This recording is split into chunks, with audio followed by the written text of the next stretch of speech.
ಗುರೂಜಿ, ಈಗ ಶಿವಂ ವಾಸ್ತು ಅನ್ನೋ ಸಮಯ. ನಿನ್ನೆ ತಿಳಿಸ್ಕೊಡ್ತಿದ್ರಿ ನಮ್ಮೆಲ್ರಿಗೂ ಅಡುಗೆ ಮನೆ ಬಗ್ಗೆ. ಓಪನ್ ಕಿಚನ್ ಇರಲೇಬಾರ್ದು ಅಂತ ಕಡ್ಡಾಯವಾಗಿ ನೀವು ಖಂಡಿಸ್ತಾ ಇದ್ರಿ. ಜೊತೆಗೆ ಹೇಳ್ತಿದ್ರಿ ನಾಳೆ ತಿಳಿಸ್ಕೊಡ್ತೀನಿ ಹೊಸ್ತಿಲು ಎಲ್ಲಿರ್ಬೇಕು ಅಂತ. ನಿಜ. ಎಲ್ಲ ವೀಕ್ಷಕರಿಗೆ ಸರಿಯಾಗಿ ಗಮನ ಕೊಟ್ಕೊಂಡು ಪೇಪರು ಪೆನ್ ತಗೊಂಡು ಬರ್ಕೊತಾ ಇದ್ದೀರಾ ಅನ್ಸುತ್ತೆ. ಬಹಳ ಸಂತೋಷ.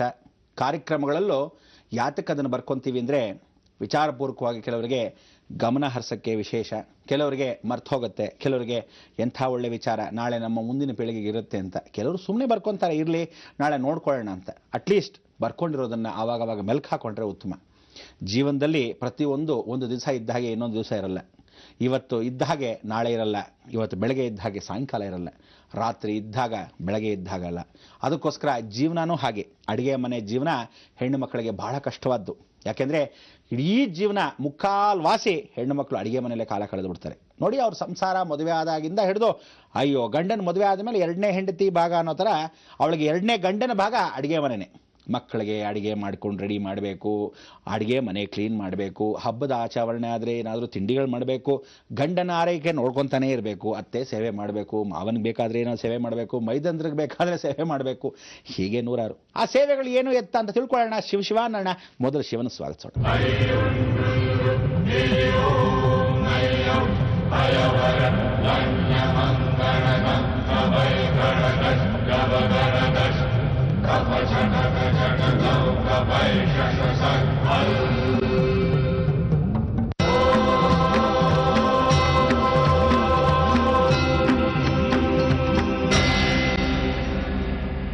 ನೋಡಿದ್ರೆ ವೀಕ್ಷಕರೇ, ಬಹಳ ಸಂತೋಷ. ಹೆಣ್ಣುಮಕ್ಕಳು ಭಾಳ ಹೊಗಳ್ತಾ ಇದ್ದಾರೆ ಅಂದರೆ ಎಲ್ಲಿ ಒಂದು ಅಟ್ಟದ ಮೇಲೆ ಕಿತ್ಕೊಂಡ್ಬಿಟ್ಟಿರ್ತಾರೆ. ಹೌದಾ? ಕೂತಿದ್ದೀರಾ ಎಲ್ಲರೂ? ಭಾಳ ಸಂತೋಷ. ನೋಡಿ, ಅಡುಗೆ ಮನೆಯಲ್ಲಿ ಯಾವತ್ತೂ ನಾವು ಬಾಗಿಲನ್ನ ಇಡಬೇಕಾದ್ದು ಯಾವತ್ತೂ ತಿಳ್ಕೊಳ್ಳಿ, ಅಡುಗೆ ಮನೆಗೆ ಈಶಾನ್ಯ ಭಾಗದಲ್ಲಿ ವಾಯುದಲ್ಲಿ ಇಡಲೇಬೇಕು. ಈಶಾನ್ಯ ಭಾಗದಲ್ಲಿ ಇಟ್ಟಾಗ ತೊಂದರೆಗಳು ಜಾಸ್ತಿ. ನೀವೇನು ಮಾಡ್ತೀರಾ, ಎಂಟೈರ್ ಮನೆಗೆ ಈಶಾನ್ಯದಲ್ಲಿ ಬಾಗಿಲಿಡಬೇಕು. ಅಂದರೆ ಮುಖ್ಯದ್ವಾರ ಈಶಾನ್ಯದಲ್ಲಿ ಇಡಬೇಕು. ಹೌದಾ? ಆ ಮುಖ್ಯದ್ವಾರ ಈಶಾನ್ಯದಲ್ಲಿ ಇಟ್ಟಾಗ ಮನೆಗೆ ಅಡುಗೆ ಮನೆ ಅಂತ ಇರುತ್ತೆ. ಆ ಅಡುಗೆ ಮನೆ ಅಗ್ನಿ ಮೂಲೆಯಲ್ಲೇ ಇಡಬೇಕು. ವಾಯುದಲ್ಲಿ ಕಾಂಪ್ರಮೈಸ್ ಏನೋ ಇದು ಇಲ್ಲವಲ್ಲ ಅನ್ನೋಕ್ಕೋಸ್ಕರ ಆ ಕಡೆ ವಾಯುದಲ್ಲಿ ಇಡಿ ಅಂತೀವಿ. ಆದರೆ ಅಡುಗೆ ಮನೆ ಅಗ್ನಿ ಮೂಲೆಯಲ್ಲೇ ಇದ್ದರೆ ವಾಯುವ್ಯದಲ್ಲಿ ನಾರ್ತ್ ವೆಸ್ಟ್ ಆಫ್ ದಿ ಉಚ್ಚ ಸ್ಥಾನದಲ್ಲಿ ನೀವು ಅಡುಗೆ ಮನೆ ಬಾಗಿಲಿಡಬೇಕು. ನೋಡಿ, ಕರೆಕ್ಟಾಗಿ ನೀವೇನು ಮಾಡಬೇಕು, ಉತ್ತರ ಅಂತ ಇಟ್ಕೊಂಡ್ಬಿಡ್ಬೇಕು. ಅಡುಗೆ ಮನೆಗೆ ಉತ್ತರದ ಗೋಡೆ, ಒಂದು ಎಂಡಿಂದ ಇನ್ನೊಂದು ಎಂಡ್ವರೆಗೂ ಉತ್ತರದ ಗೋಡೆ, ಪೂರ್ತಿ ಉತ್ತರದ ಗೋಡೆ. ಆ ಪೂರ್ತಿ ಉತ್ತರದ ಗೋಡೆಯಲ್ಲಿ ಎಡಭಾಗದ ಉತ್ತರದ ಗೋಡೆಯಲ್ಲೇ ನೀವು ಇಡಬೇಕು ಅಂತಲ್ಲ, ಇಡಲೇಬಾರ್ದು. ಯಾವತ್ತು ಎಡಭಾಗದ ಉತ್ತರ ಅಂದರೆ ನೀಚದಲ್ಲಿ ಇಟ್ಟರೆ ತೊಂದರೆ ಇಲ್ಲ. ಅಡುಗೆ ಮನೆ ಉತ್ತರ ದಾಟಿ ಅಂದರೆ ವಾಯುವ್ಯದ ಕಡೆ ಯಾವ ಕಾಲಕ್ಕೂ ಇಡಬಾರ್ದು. ನೋಡಿ, ಒಂದು ಎಕ್ಸ್ಟ್ರಾ ಯಾವಾಗ ಮಾಡ್ಕೋಬೇಕಾಯ್ತು, ಅಡುಗೆ ಮನೆ ಉದ್ದುದ್ದಕ್ಕೆ ಇಟ್ಕೊತಿರೋ, ಸ್ಕ್ವೇರಾಗಿ ಇಟ್ಕೊತಿರೋ, ಕೋಲಾಕಾರ ಅಂದರೆ ಏನು ಮಾಡ್ತಾರೆ ಕೆಲವ್ರು, ಏನು ಮಾಡ್ತಾರೆ ಗೊತ್ತಾ, ಅಯ್ಯೋ ಮೂಲೆಯಲ್ಲಿದೆ ಅಡುಗೆ ಮನೆ, ಒಂದು ಗುಂಡು ಹಿಂಗೆ ಇಟ್ಕೊಂಬಿಡೋಣ ಅಂಥೇಳಿ ಅರ್ಧ ಚಂದ್ರಾಕಾರದಲ್ಲಿ ಅಡುಗೆ ಮನೆ ಮಾಡ್ಕೊಂಡ್ಬಿಡ್ತಾರೆ. ಹೀಗೆಲ್ಲ ಶೋಗೆ ಫ್ಯಾಷನ್ ಮಾಡಬಾರ್ದು.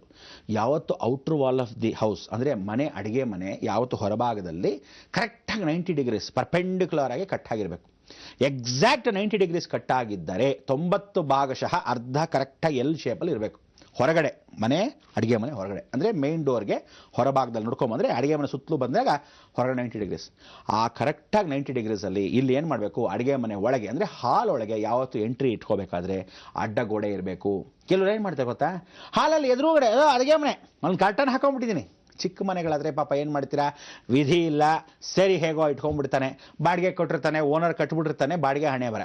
ಎದುರುಗಡೆ ಅಡುಗೆ ಮನೆ ಯಾವತ್ತು ಇಟ್ಟರೆ 24 ಗಂಟೆ ಬೇರೆಯವರ ದೃಷ್ಟಿ ಒಂದು. ಎರಡನೇದು, ಬೇರೆಯವ್ರ ದೃಷ್ಟಿಗಿಂತನೂ ಆ ಅಡುಗೆ ಮನೆ ವಾಯುದಲ್ಲಿ ಇದ್ದೇ ಇದ್ದರೆ ತೊಂದರೆ ಯಾರಿಗೆ, ಮನೆ ಯಜಮಾನನಿಗಲ್ಲ, ಯಜಮಾಂತಿಗೇನೆ. ಅವಳು ಅಡುಗೆ ಮನೇಲಿ ಇದ್ದರೆ 24 ಗಂಟೆ ಅಡುಗೆ ಮನೇಲಿ ಜೀವನ ಪೂರ್ತಿ ಕಾಲ ಬೇಕು ಅಂತಲೇ ಗಳಿತಾ ಇರ್ತಾರೆ ಅಂತಲ್ಲ, ಅವಳು ಆಚೆ ಬಿಡಕ್ಕೆ ಸಾಧ್ಯವೇ ಇಲ್ಲ. ಯಾಕೆಂದರೆ ಅಡುಗೆ ಮನೆ ಬಿಟ್ಟು ಹೋಗೋಕ್ಕೆ ಆಗಲ್ಲ.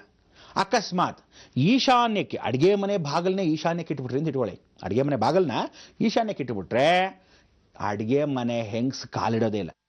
ಏನೇ ಮಾಡ್ಕೊಳ್ಳಿ, ಗಂಡ ಕಾಲಿಟ್ಕೊಂಡು ಕೂತಿರ್ಬೇಕು, ಗಂಡನೇ ಅಡುಗೆ ಮಾಡ್ತಾ ಇರಬೇಕು, ಹೆಚ್ಚುತ್ತಾ ಇರ್ಬೇಕು ಹಿಂಗೆ ಕೂತ್ಕೊಂಡು. ಏನೇ ಬಂದೇನೆ, ರೆಡಿ ಇದೆ ಕಾಫಿ ಅನ್ಬೇಕು, ಬಂದೇ ಇರ್ರಿ ಅಂತಾಳೆ ಅವಳು. ಅವಳು ಮನೆ ಯಜಮಾಂತಿ ಆಗ್ಬಿಡ್ತಾಳೆ. ಈಶಾನ್ಯಕ್ಕೆ ಏನಾದರೂ ಬಾಗಿಲಿಟ್ರಿ 24 ಗಂಟೆ ತಿರ್ಗಾಲ್ ತಿಪ್ಪಿ ಅವಳು. ಇದಂತೂ ಗ್ಯಾರಂಟಿ. ಅದಕ್ಕೆ ಅಡುಗೆ ಮನೆ ಬಾಗಿಲನ್ನ ಯಾವತ್ತು ತಿಳ್ಕೊಳ್ಳಿ, ಪೂರ್ವದ ಮಧ್ಯಭಾಗ ಸರಿಯಾಗಿ ಮಾಡ್ಕೊಳ್ಳಿ. ಕರೆಕ್ಟಾಗಿ ಒಂದು ಪ್ಲಸ್ ಅಂತ ಹಾಕೊಂಬಿಡಿ. ಜೀವನ ಪೂರ್ತಿ ಅಂದರೆ ಅಡುಗೆ ಮನೆಗೆ ಕರೆಕ್ಟಾಗಿ ಅಡುಗೆ ಮನೆ ಕೋಣೆಗೆ ಎಕ್ಸಾಕ್ಟ್ ಕರೆಕ್ಟಾಗಿ ಪರ್ಪೆಂಡಿಕ್ಯುಲರ್ ಆಗಿ ಎಲ್ಲ ಅರ್ಧ ಮಾಡಿ, ಸ್ಕ್ವೇರ್ ಆಗಿ ಕಟ್ ಮಾಡ್ಕೊಳ್ಳಿ, 4 ಭಾಗ ಮಾಡ್ಕೊಳ್ಳಿ. 4 ಭಾಗದಲ್ಲಿ ಉತ್ತರಕ್ಕೆ ವಾಯುವೆ ದಾಟಲೇಬಾರ್ದು, ಈಶಾನ್ಯಕ್ಕೆ ಈ ಭಾಗ ಕಂಡಿರಬೇಕು. ಅಂದ್ರೇನು, ನನ್ನ ನೋಡ್ತಾ ಇರಿ, ಬಲಭಾಗದಲ್ಲಿ ನಾನಿದ್ದೀನಿ, ಎಡಭಾಗದಲ್ಲಿದೆ. ಬಲಭಾಗದಲ್ಲಿ ಇದು ಉತ್ತರ ಅಂತ ಇಟ್ಕೊಳ್ಳಿ, ಫುಲ್ಲು ಉತ್ತರ. ನಿಮಗೆ ಆ ಕಡೆ ನಾನು ಏನು ಬಲಭಾಗ ಅಂತೀನಿ, ನಿಮಗೆ ಅದು ಪೂರ್ತಿಯಾಗಿ ನಿಮಗೂ ಬಲಭಾಗನೇ ಲೆಕ್ಕ ಇಟ್ಕೊಳ್ಳಿ ಸರಿಯಾಗಿ. ಆ ಬಲಭಾಗಕ್ಕೆ ಅಂದರೆ ಪೂರ್ತಿಯಾಗಿ ಬಲಭಾಗಕ್ಕೆ ಇಲ್ಲಿಂದ ಹೀಗೆ ಬಂದಾಗ ಇದು ಮಧ್ಯ ಅಲ್ವಾ, ಈ ಮಧ್ಯದಲ್ಲಿ ಬಲಭಾಗದ ಮಧ್ಯದಲ್ಲಿ ಕೊನೆಗೆ ಇಟ್ಕೋಬೇಕು ಬಾಗಲು. ಅಂದರೆ ಈಶಾನ್ಯಕ್ಕೆ ಮೂಲೆಗೆ ಇಟ್ಬಾರ್ದು, ಮಧ್ಯಕ್ಕೆ ಇಟ್ಕೋಬೇಕು. ಆದರೆ ಎಕ್ಸಾಕ್ಟ್ ಮಧ್ಯ ಅಲ್ಲ, ಈಶಾನ್ಯ ಈ ಭಾಗಕ್ಕೆ ಇಟ್ಕೋಬೇಕು, ತಳ್ಳಿ ಇಟ್ಕೋಬೇಕು ಬಲಭಾಗಕ್ಕೆ. ನಿಮಗದು ಎಡಭಾಗಕ್ಕೆ ಆಯಿತು. ಆದ್ದರಿಂದ ಯಾವತ್ತು ವಾಯುವ್ಯದಲ್ಲಿ ನೀವು ಮನೆ ಇಟ್ಕೊಂಡ್ರೆ ಅಡಿಗೆ ಮನೆನ ಮಧ್ಯಕ್ಕೆ ಇಟ್ಕೋಬೇಕು. ಕರ್ಟನ್ ಗಿರ್ಟನ್ ಅಂತಲ್ಲ, ಅಡಿಗೆ ಮನೆ ಬಾಗಿಲು ಯಾವತ್ತು ಕೂತಿರೋ ಕೋಣೆಯಲ್ಲಿ ಯಾರೋ ಕೂತಿರ್ತಾರೆ ದೊಡ್ಡ ಹಾಲಲ್ಲಿ, ಆ ಹಾಲಿಗೆ ಕಾಣಬಾರ್ದು. ಮನೆ ಗಂಡು ಮಕ್ಕಳಿಗೆ ತೊಂದರೆ, 24 ಗಂಟೆ ಗಂಡು ಮಕ್ಕಳಿಗೆ ಡೈಜೆಷನ್ ಆಗಲ್ಲ. ಯಾವತ್ತು ಹೊಟ್ಟೆ ಅಂತೀವಿ, ಇಡೀ ಹಾಲು ಹೊಟ್ಟೆ ಅಂತೀವಿ. ಯಾರು ಹೊಟ್ಟೆ? ಮನೆ ಯಜಮಾನ ಹೊಟ್ಟೆ. ಅಕಸ್ಮಾತ್ ತಂದೆ ಇಲ್ಲ ಅಂತ ಇಟ್ಕೊಳ್ಳಿ, ತಂದೆ ಇಲ್ಲ ಅಂದರೆ ಅವನು ಮನೆ ಯಜಮಾನ ಆಗಿರ್ತಾನೆ, ದೊಡ್ಡ ಮಗ. ಈ ಭಾಗಕ್ಕೆ ಆ ಹೊಟ್ಟೆಯ ಭಾಗ ಜೀರ್ಣನೇ ಆಗಲ್ಲ. ಮನೆ ಯಜಮಾನ ಇದ್ದರೆ ಅವನು ಗಂಡು ಮಗನೇ, ಅದಕ್ಕೆ 24 ಗಂಟೆ ಅವನಿಗೆ ಜೀರ್ಣವಾಗದೇ ಇರೋ ಹಾಗೆ ಮನೆಯ ಹೊಟ್ಟೆ ಭಾಗದಲ್ಲಿ ನೀವು ಹಾಲಲ್ಲೇ ಬಾತ್ರೂಮು ಲೆಟ್ರೀನು ಅನ್ನೋ ಥರ ಹಾಲಲ್ಲೇ ಎದುರುಗಡೆನೆ ಅಡುಗೆ ಮನೆ ಇಟ್ಬಿಟ್ರೆ ಕೋಣೆ, ಅಂದರೆ ಕಾಣಬಾರ್ದು. ಅಡುಗೆ ಮನೆ ಬಾಗಿಲು ಹಾಲಿಗೆ ಕಾಣಬಾರ್ದು.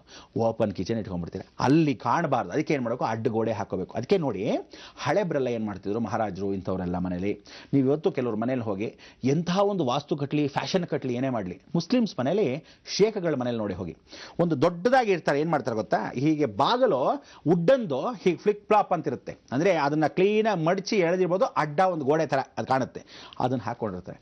ಆವಾಗ ನೋಡಿ ಜೀವನ ಎಷ್ಟು ಚೆನ್ನಾಗಿರುತ್ತೆ. ಯಾವತ್ತೂ ಅಡುಗೆ ಮನೆ ಬಾಗಿಲು ಹೊಟ್ಟೆ ಭಾಗ ಕಾಣಬಾರ್ದು, ಇದು ಸ್ಥಿರ. ಅದಕ್ಕೆ ಆ ಹೊಸಲನ್ನು ನಾವು ಹಾಕಬೇಕಾದ್ರೆ ಯಾವತ್ತಿದ್ರೂ ಮೇಲ್ಚಾವಣಿ ಅಡಿಗೆ ಮನೆ ಮೇಲೆ ಸಜ್ಜ ಇರಬಾರ್ದು. ನಿಮ್ಮನೆ ಅಡಿಗೆ ಮನೆ ಒಳಗೆ ಬಾಗಿಲು ಕಟ್ಟಿರ್ತೀರ, ಬಾಗಿಲ ಮೇಲೆ ಏನಾದರೂ ಸಜ್ಜ ಇತ್ತು ಅಂದರೆ ಅಡಿಗೆ ಮನೆ ಒಳಗಡೆ ಯಾವ ಕಡೆ ಆದರೂ ಬಾಗಿಲು ಇಟ್ಟೋ ಪ್ರಶ್ನೆ ಅಂತ ಇಟ್ಕೊಳ್ಳೋಣ. ಅಡಿಗೆ ಮನೆ ಬಾಗಿಲ ಮೇಲೆ ಏನಾದರೂ ಸಜ್ಜ ಇತ್ತು ಅಂದರೆ, ಅದ್ರ ಮೇಲೆ ನೀವು ವೆಯ್ಟ್ ಇಟ್ರಿ ಅಂದರೆ, ಅಥವಾ ಯಾವ ಕಾಲಕ್ಕೂ ಏನಾದರೂ ಅದು ಸಾಮಗ್ರಿ ಇಟ್ರಿ ಅಂದರೆ, ಮನೆ ಹೆಣ್ಣು ಮಕ್ಕಳಿಗೆ ತಲೆನೋವು, ಭಾರಗಳು ಜಾಸ್ತಿ. ಅದಕ್ಕೆ ಏನು ಮಾಡ್ತಾರೆ ಗೊತ್ತಾ, ಬಾಗಿಲು ಬಿಟ್ಟು ಬಲಭಾಗಕ್ಕೆ ಶೆಡ್, ಈ ಕಡೆಯಿಂದ ಎಡಭಾಗಕ್ಕೆ, ಈ ಎರಡೂ ಕಡೆ ಸಜ್ಜೆ ಹಾಕಿದಾಗ ಬಾಗಲ್ ಮಾತ್ರ ಬಿಟ್ಬಿಟ್ಟಿರ್ತಾರೆ, ಶೋಗೆ ಸುಮ್ಮನೆ ಬಿಟ್ಬಿಟ್ಟಿರ್ತಾರೆ. ಹಾಗ್ಬಿಟ್ರೆ ಬಹಳ ಉತ್ತಮ. ಬಾಗಲ್ ಮೇಲೆ ಯಾವತ್ತೂ ಓಡಾಡಬೇಕಾದ್ರೆ ಸಜ್ಜ ಇರಬಾರ್ದು. ಅಡಿಗೆ ಮನೆ ಮೇಲೆ ಸಜ್ಜ ಇತ್ತು ಅಂದರೆ ಬಾಗಲ್ ಮೇಲೆ ಬಹಳ ತೊಂದರೆ. ಇದು ನಿಜವಾಗ್ಲೂ ದೊಡ್ಡ ಕಾರಣಗಳು. ನೀವು ಹಾಕಿ ಅನುಭವಿಸ್ತಾ ಇರೋರಿಗೆ ಕರೆಕ್ಟಾಗಿ ಗೊತ್ತಾಗುತ್ತೆ. ಒಂದು. ಎರಡನೇದು, ಹೆಣ್ಣು ಮಕ್ಕಳು ಅಡಿಗೆ ಮನೆಯಲ್ಲಿ 24 ಗಂಟೆ ಹೆಣ್ಣು ಮಕ್ಕಳನ್ನ ಊಟ ಮಾಡಿಸ್ಬೇಕು. ಯಾವತ್ತು ತಿಳ್ಕೊಳ್ಳಿ, ಅಡಿಗೆ ಮನೆ ದೊಡ್ಡದಾಗಿರ್ಬೇಕು. ಅಡಿಗೆ ಕೋಣೆ ಒಳಗೆ ಊಟ ಮಾಡಿಸ್ಬೇಕು ಹೆಣ್ಣು ಮಕ್ಕಳನ್ನ. ಗಂಡು ಮಕ್ಕಳನ್ನು ಅಡಿಗೆ ಮನೆ ಕೋಣೆಯಲ್ಲಿ ಊಟ ಮಾಡಬೇಕು. ಆವಾಗ ಏನಾಗುತ್ತೆ, ಯಾವತ್ತಿದ್ರು ನಿಮ್ಮ ಮನೆ ಕುಟುಂಬದವ್ರು ಮಾತ್ರ 24 ಗಂಟೆ ಅಡಿಗೆ ಮನೇಲಿ ದೊಡ್ಡ ಡೈನಿಂಗ್ ಹಾಲ್ ಅಂತ ಹಾಕೊಳ್ಳಲ್ಲ. ಆ ಕಾಲದಲ್ಲಿ ಏನು ಮಾಡೋರು, ಒಂದು ದೊಡ್ಡ ಕೋಣೆಯನ್ನು ಕಟ್ಟಿರೋ ಅಡಿಗೆ ಮನೆ ಒಳಗೆ ಹಾಕೋರು. ಅಲ್ಲಿ ಬೆನ್ನಿಗೆ ಯಾವತ್ತು ನೀವುಗಳು ಸ್ಟೋರ್ ರೂಮ್ ಹಾಕೊಂಡಿರ್ತೀರಾ, ಆ ಸ್ಟೋರ್ ರೂಮ್ ಯಾವತ್ತು ದಕ್ಷಿಣಕ್ಕಿರಬೇಕು. ಪಶ್ಚಿಮಕ್ಕೆ ಸ್ಟೋರ್ ರೂಮ್ ಇರಬೇಕು, ದಕ್ಷಿಣಕ್ಕಿರಬೇಕು. ನಿಮ್ಮ ಅಡಿಗೆ ಮನೆ ಒಳಗೆ ದಕ್ಷಿಣಕ್ಕೆ ಅಥವಾ ಪಶ್ಚಿಮಕ್ಕೆ ಸ್ಟೋರ್ ರೂಮ್ ಇರಬೇಕು. ಬಾಗಿಲು ಅಕಸ್ಮಾತ್ ದಕ್ಷಿಣಕ್ಕೆ ಅಂದರೆ ಉತ್ತರಕ್ಕಿದ್ರೆ ದಕ್ಷಿಣಕ್ಕಿರಬಾರ್ದು. ಸರಿಯಾಗಿ ಗಮನ ಕೇಳ್ತಿದ್ದೀರಾ? ಅಡಿಗೆ ಮನೆ ಬಾಗಿಲು ದಕ್ಷಿಣಕ್ಕಿಟ್ಟಿದ್ರೆ ಅಂತ ಇಟ್ಕೊಳ್ಳಿ. ಅಡಿಗೆ ಮನೆ ಬಾಗಿಲು ದಕ್ಷಿಣಕ್ಕಿಟ್ಟಿದ್ರೆ ಉತ್ತರಕ್ಕೆ ಸ್ಟೋರ್ ರೂಮ್ ಬಾಗಿಲು ಇರಬಾರ್ದು. ಅಂದರೆ ಎರಡು ಬಾಗಿಲು ಒಂದಕ್ಕೊಂದು ಎದುರೋಗಿರಬಾರ್ದು. ಒಂದು ಈ ದಿಕ್ಕಲ್ಲಿ ಇತ್ತಂದರೆ ಇನ್ನೊಂದು ಬೇರೆ ದಿಕ್ಕಲ್ಲಿ ಇರಬೇಕು. ಹೀಗಿದ್ರೇನೆ ಪರಿಪೂರ್ಣತೆ. ಅದಕ್ಕೆ ಒಂದು ವಾಸ್ತುವಿತ ಆಗಿರ್ತಕ್ಕಂಥ ಮನೆಗಳು ಬಹಳ ಕಷ್ಟ. ಅಂದರೆ ಹೆಣ್ಣು ಮಕ್ಕಳಿಗೆ 24 ಗಂಟೆ ಕೆಲಸ ಮಾಡ್ತಕ್ಕಂಥ ಹೆಣ್ಣು ಮಕ್ಕಳನ್ನ ಜೀವನನೇ ಅಡುಗೆ ಮನೆ. ಈ ಅಡುಗೆ ಮನೆಯಲ್ಲಿ ನಿಮಗೆ ಮೂಲವಾಗಿರ್ತಕ್ಕಂಥದ್ದು ಏನು ಗೊತ್ತಾ, ಸಾಮಗ್ರಿಗಳು. ಈ ಸಾಮಗ್ರಿಗಳು ತೊಳೆದ್ರೆ ಏನು, ತೊಳೆದೇ ಇದ್ದರೆ ಏನು. ಜೀವನ ಪೂರ್ತಿ ಅಡಿಗೆ ಮನೆಯಲ್ಲಿ ಪಾತ್ರೆಗಳನ್ನ ಪ್ರತಿ ತಿಂಗಳು ತೊಳೆದಿಡಬೇಕು. ಯಾಕೆ ತೊಳಿಬೇಕು? ಗೌಡರುಗಳ ಮನೆಯಲ್ಲಿ ಸಾಧಾರಣವಾಗಿ ನೋಡಿ, ಪ್ರತಿ ತಿಂಗಳು ಎಲ್ಲ ಪಾತ್ರೆ ಇಳಿಸ್ತಾರೆ, ಆ ಪಾತ್ರೆ ತೊಳಿತಾರೆ. ಅದನ್ನ ಯಾಕೆ ಏನು ಅಂತ ತಿಳ್ಕೊಳ್ಳೋಕ್ಕೆ ನೀವು ಕಾಯ್ತಾ ಇರಬೇಕು. ಹೇಳಬೇಕು ಗುರುಜಿ, ವಾಸ್ತುವಿನ ಈ ಒಂದು ವಿಭಾಗದಲ್ಲಿ ಇವತ್ತು ಅಡುಗೆ ಮನೆ ಬಗ್ಗೆ ಸಂಕ್ಷಿಪ್ತವಾಗಿ ಎಲ್ಲ ತಿಳಿಸ್ಕೊಟ್ರಿ. ಅಂದ್ರೆ ಬಾಗ್ಲು ಯಾವ ಕಡೆ ಇರಬೇಕು, ಯಾವ ಕಡೆ ಇದ್ರೆ ಹೆಣ್ಣು ಮಕ್ಕಳು ಹೇಗೆ ವರ್ತಿಸ್ತಾರೆ ಅಂತ ಕೂಡ ಹೇಳ್ತಿದ್ರಿ.